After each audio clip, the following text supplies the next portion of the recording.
Hello, my name is Father Gerard Mary. Thank you for joining us for this 33 days preparation for consecration to Jesus through Mary, using the companion developed by Father Michael Gately.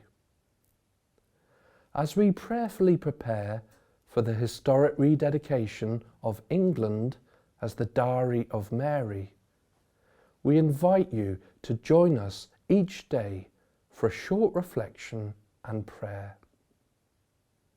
Day 5. Should we really give Mary everything? The second part of de Montfort's formula of consecration says that we should give Mary everything, including our interior and spiritual goods, which are our merits and our virtues, and our good works, past, present and future. Isn't this a bit too much, we might ask? No, it's perfect. It's beautiful. Let's see why by learning how the offering affects others and ourselves. In regards to others, when we fully consecrate ourselves to Mary, we lose the unconditional right to distribute the value of our prayers and good actions to others. In other words, we give the rights to the grace, the merit of our prayers to Mary. We're telling her, Mary, I give you the right to distribute the grace of my prayers as you see fit. Making such a gift to Mary has a big benefit. It ensures that the grace of our prayers will be used in the best possible way. It works like this.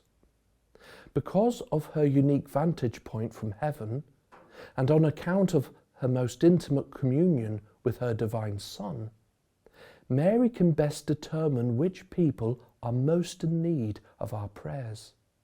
For instance, seeing some forgotten person in China about to die in despair, Mary can take the grace of our prayers and those offered up sufferings and use it to help that dying person to trust in God and to accept His mercy.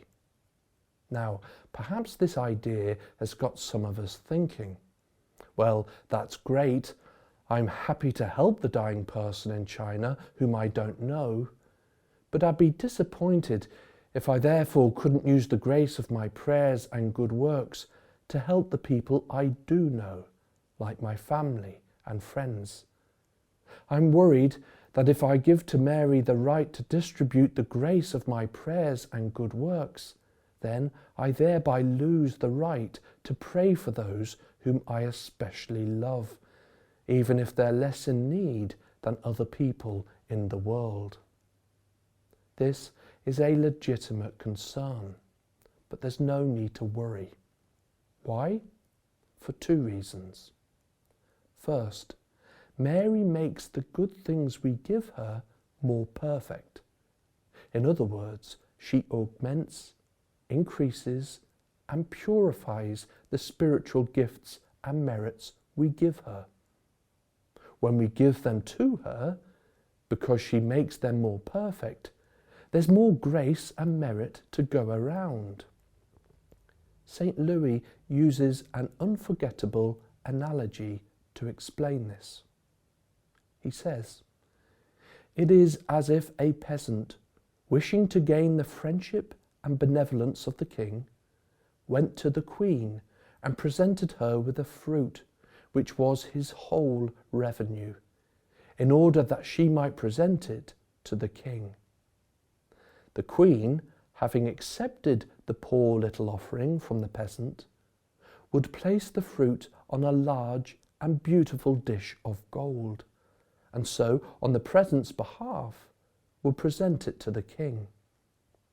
Then the fruit, however unworthy it is in itself to be the king's present, would become worthy of his majesty because of the dish of gold on which it rested, and the person who presented it." Here's the second reason we shouldn't worry. Mary is never outdone in generosity. So if we're generous as to give her the right to distribute the grace of our prayers and good works, she'll surely be especially generous to our loved ones. In fact, she'll take even better care of our loved ones than we ourselves can. For instance, let's say one of our family members or friends is in need of prayer and we don't know it. Well, Mary knows it, and she'll make sure that that person doesn't go without.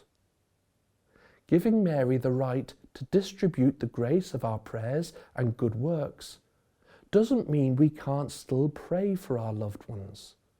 We can and should pray for them. It's just that we give Mary the final say in deciding to whom and for what purpose the grace of our prayers and good works should be applied.